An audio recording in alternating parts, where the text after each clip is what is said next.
Bom dia, queridos alunos, queridas alunas da Uninasal do Distrito Federal. Vamos adiante com a equação das questões do nosso simulado da OAB, fazendo aqui a resolução das questões na área de direitos humanos. Deixa eu puxar exatamente o compartilhamento da minha tela para que vocês visualizem basicamente as questões que foram orquestradas na articulação desse simulado. Vejamos aqui as questões de número 63 e 64. A começar aqui pelas questões de direitos humanos, previstas aqui a partir exatamente da questão 63. José, um brasileiro, foi vítima de tortura praticada por agentes de segurança do Estado Beta durante sua prisão arbitrária.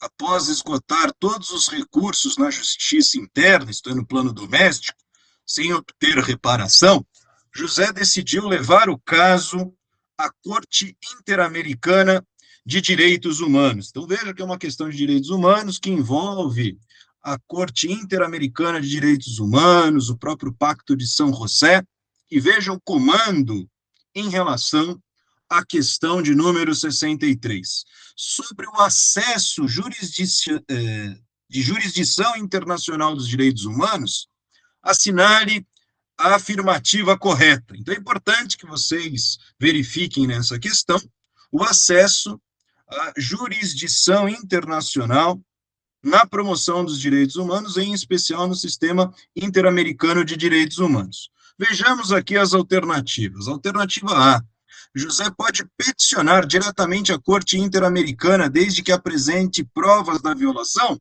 Veja que essa alternativa trata-se de uma alternativa errada, já que o acesso à Corte Interamericana de Direitos Humanos trata-se de um acesso que envolve basicamente, fundamentalmente, a Comissão Interamericana de Direitos Humanos, como que essa denúncia deve ser protocolada junto à comissão. Então, a alternativa A trata-se de uma alternativa incorreta, está errada aí a alternativa A, não podemos considerar essa alternativa como uma alternativa verdadeira. Alternativa B: apenas a Comissão Interamericana de Direitos Humanos pode submeter casos à corte, perfeitamente, sendo necessário que José apresente sua denúncia primeiro à comissão. Exatamente, esse é o fluxo, então, em termos de se protocolar denúncias vinculadas à Corte Interamericana de Direitos Humanos. Veja que o próprio Pacto de São José, Pacto de Costa Rica, formulado na segunda metade do século XX, dispõe exatamente sobre esse trânsito, a começar exatamente por esse protocolo, por esse envolvimento junto à Comissão Interamericana de Direitos Humanos, e essa, por sua vez, é que detém as prerrogativas para a submissão do caso à Corte Interamericana. Então, aqui achamos a alternativa correta, alternativa B. Mas vejamos as demais, alternativa C e também alternativa D. José deve aguardar a autorização do Ministério das Relações Exteriores, do Itamaraty do Brasil, para acionar a Corte Interamericana? Não. Veja que não é de responsabilidade do Itamaraty, do Ministério das Relações Exteriores, exatamente dar provimento a uma autorização em relação a essa denúncia. Portanto, a alternativa C também é uma alternativa errada. Vejamos agora a última alternativa da questão 63, a alternativa D, que diz exatamente o seguinte: a jurisdição da Corte Interamericana é facultativa dependendo da aceitação expressa do Estado violador para cada caso concreto. Veja, claro que não. Por quê? Porque a denúncia em relação à comissão não autoriza de forma nenhuma, de certa maneira, veja que aqui a gente não pode falar de uma jurisdição que é facultativa, que aparece aí na alternativa D. Portanto, aqui na questão 63, veja que a jurisdição da Corte não é facultativa em termos de aceitação do Estado. Caso o Estado seja signatário do Sistema Interamericano de Direitos Humanos, que ratificou exatamente esse sistema regional para se conceber iniciativas de proteção dos direitos humanos na região, veja que a jurisdição da Corte não é facultativa e não depende dessa aceitação expressa do Estado violador para cada caso concreto. Nesse sentido, a alternativa correta, questão fácil aí de direitos humanos, alternativa B, junto à questão de número 63 do nosso simulado. Vamos em frente aqui, pessoal, vamos dar uma olhada também na questão de número 64. Veja que, de novo, aparece aí, como forma recorrente, nas avaliações, nos exames da ordem, aparece exatamente no campo dos direitos humanos, no interior dessa disciplina, exatamente o debate da Corte Interamericana de Direitos Humanos.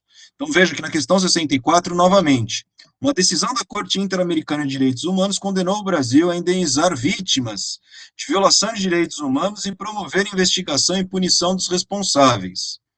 O Estado brasileiro alega que a decisão da Corte conflita com a decisão transitada em julgado e proferida pelo Judiciário Nacional. Então, veja que aqui a gente tem uma decisão da Corte em descompasso com a decisão das Cortes Superiores no plano doméstico.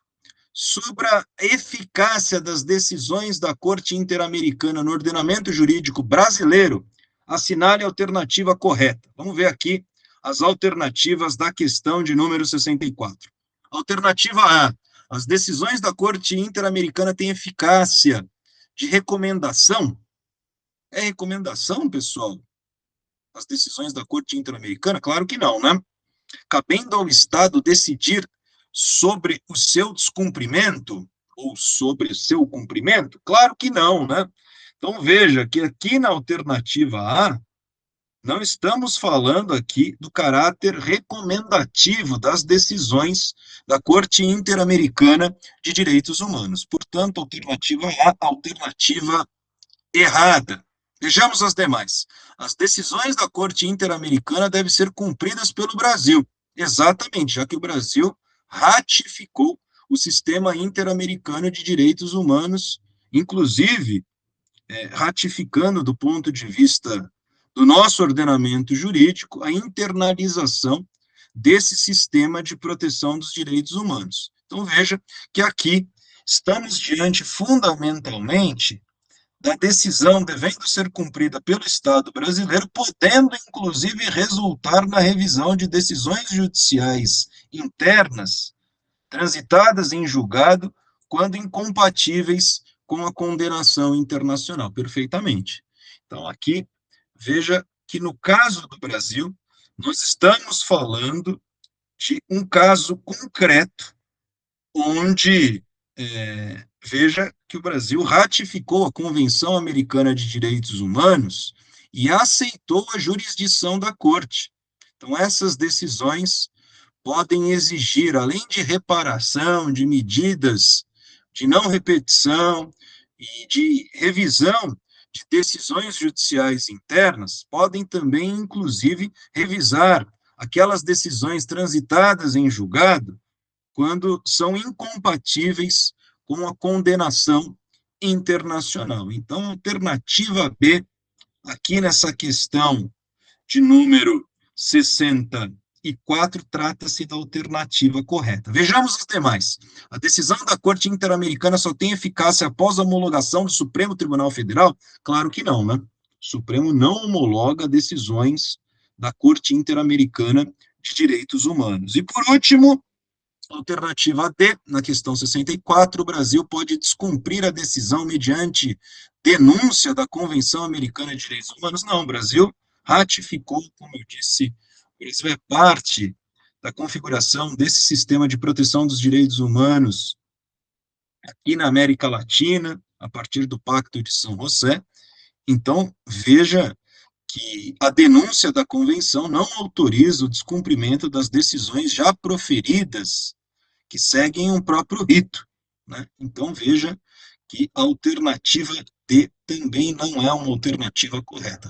Questão 64, portanto, aqui na nossa revisão, desse feedback, nessa devolutiva do nosso simulado, questão 64, alternativa correta, alternativa B, onde as decisões da Corte são decisões que devem ser cumpridas pelo Brasil, podendo, inclusive, resultar na revisão das decisões judiciais internas no plano doméstico, transitadas em julgado quando são incompatíveis com a condenação internacional. Pessoal, no próximo vídeo, vamos para as questões de direito internacional. Espero ter ajudado vocês. Bons estudos e continuem conosco.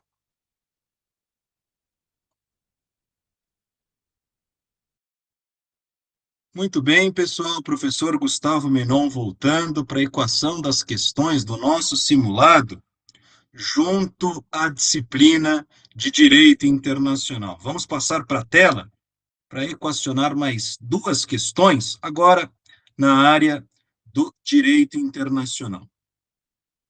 Muito bem, já está na tela para vocês. Questão 65, que diz exatamente o seguinte: Ricardo, cidadão argentino, foi preso em flagrante no Brasil pela prática de tráfico internacional de drogas. Cidadão argentino, portanto, preso no Brasil, condenado a 8 anos de reclusão, cumpriu 3 anos de pena no Brasil. Após esse período, a Argentina requereu sua extradição para que cumpra a pena por outro crime cometido, um outro crime, em território argentino antes de vir ao Brasil. Sobre a extradição, uma questão de direito internacional sobre extradição de estrangeiro condenado no Brasil. Veja que a questão pede exatamente para vocês assinalarem a afirmativa correta. Vejamos aqui as 4 afirmativas, as 4 alternativas. A. A extradição é vedada, pois Ricardo já está cumprindo pena no Brasil, aplicando-se o princípio ne bis in idem. E veja que o princípio aí, ne bis in idem, trata-se basicamente do princípio que versa sobre o princípio do direito internacional, no qual ninguém pode ser processado ou punido 2 vezes pelo mesmo fato. Ele veda a duplicidade de sanções pela mesma conduta. Mas aqui a gente está falando de uma alternativa A, que é uma alternativa incorreta, porque não há o princípio bis in idem. Por quê? Porque, basicamente, nós estamos falando de um outro crime cometido na Argentina. Então, esse princípio não se aplica porque não há duplicidade de sanções, nem duplicidade dos processos. Ou seja, como que o sujeito não pode ser punido 2 vezes pelo mesmo fato. Então, alternativa A, nitidamente uma alternativa errada, incorreta. Vejamos as demais. Alternativa B, a extradição pode ser feita, pode ser deferida, mas subordinada ao cumprimento da pena no Brasil, devendo Ricardo ser extraditado após cumprir integralmente a condenação brasileira.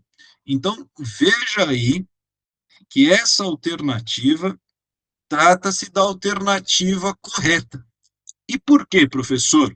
Porque no direito brasileiro é possível conceder a extradição a um determinado estrangeiro que esteja cumprindo pena, mas veja que essa entrega ela está subordinada ao ordenamento jurídico brasileiro, onde essa entrega ao Estado requerente ao cumprimento da pena imposta pela justiça brasileira, veja que, em regra, em outras palavras, sendo didático, o Estado brasileiro só efetiva a entrega após o término da execução da pena aqui, a pena do crime que foi cometido frente à realidade brasileira. Então, veja que, em grande medida, a alternativa B trata-se, não só em grande medida, trata-se fundamentalmente da alternativa correta. Por quê? Porque no Brasil há previsão de extradição apenas após o cumprimento integral da condenação aqui no Brasil. A alternativa B é a alternativa correta em relação aqui à questão de número 65. Vejamos as demais. Alternativa C. A extradição automática entre países do Mercosul? Não, isso não está no escopo, não está previsto sequer na própria fundamentação do Mercosul, que foi pensado via Tratado de Assunção, datado de 1991. E nas demais alternativas, na última, melhor dizendo, temos aí, ó, a extradição é vedada pela Constituição Federal, salvo com autorização expressa do Congresso Nacional. Não, aqui não, né? Veja que a alternativa D é uma alternativa incorreta, porque a Constituição veda a extradição de brasileiros natos, não de estrangeiros de forma geral. Não existe autorização do Congresso para extraditar estrangeiros. Então, isso não é competência do Congresso Nacional. Neste sentido, veja que a alternativa correta, questão 65, trata-se da alternativa B. A extradição pode ser deferida, mas subordinada ao cumprimento da pena no Brasil, devendo Ricardo ser extraditado após cumprir integralmente a condenação brasileira. Vejamos aqui a última questão de direito internacional. O Brasil assinou e ratificou um tratado internacional sobre direitos sociais. O tratado prevê normas mais protetivas aos trabalhadores do que a CLT. O Congresso Nacional aprovou o tratado por maioria simples em cada casa. Sobre a hierarquia dos tratados internacionais sobre direitos humanos, assinale a afirmativa correta. Vejamos aqui. O tratado tem status de lei ordinária federal, prevalecendo, prevalecendo sobre a CLT apenas cronologicamente, lei posterior revoga lei anterior. O que vocês acham, pessoal? Está correta essa alternativa em relação à questão aqui de uma convenção, um tratado internacional no campo dos direitos humanos que se sobrepõe à CLT? Correto, está incorreto? O que vocês acham? Na realidade, quando a gente observa exatamente essa alternativa, veja que estamos falando de uma alternativa aqui na questão de número 66, que trata-se de uma alternativa incorreta. Tá? É incorreta, porque aqui não prevalece, né, apenas esse sentido cronológico que está descrito na alternativa, né? E o tratado não tem um status de lei ordinária federal. O tratado, inclusive, ele se equipara a esse status de norma constitucional. Na alternativa B, vejamos o que diz aí a afirmação. O tratado aprovado por maioria simples tem status supralegal, acima das leis ordinárias, perfeitamente, mas abaixo da Constituição, prevalecendo sobre a CLT, perfeitamente. Como que há uma equiparação, inclusive, com a própria leitura da matriz constitucional. Então, nesse sentido, na questão de número 66, a alternativa correta, novamente, a alternativa B. Vejamos as demais. O tratado tem status de emenda constitucional? Claro que não, né? Não é uma emenda constitucional, pois versa sobre direitos humanos? Não. Aqui a gente está falando de um tratado internacional que é fonte do direito internacional. Então, a alternativa C também não é uma alternativa correta. E, por último, a alternativa D. O tratado só prevalece sobre a CLT se for aprovado pelo procedimento de emenda constitucional? Não. O processo de ratificação não passa por aí. Veja que o próprio processo de ratificação, ele culmina no seu desfecho, inclusive, com o decreto presidencial. Então, nesse sentido, questão de número 66, alternativa correta, também alternativa P. Deve ser aprovado por maioria simples e tem esse status supralegal.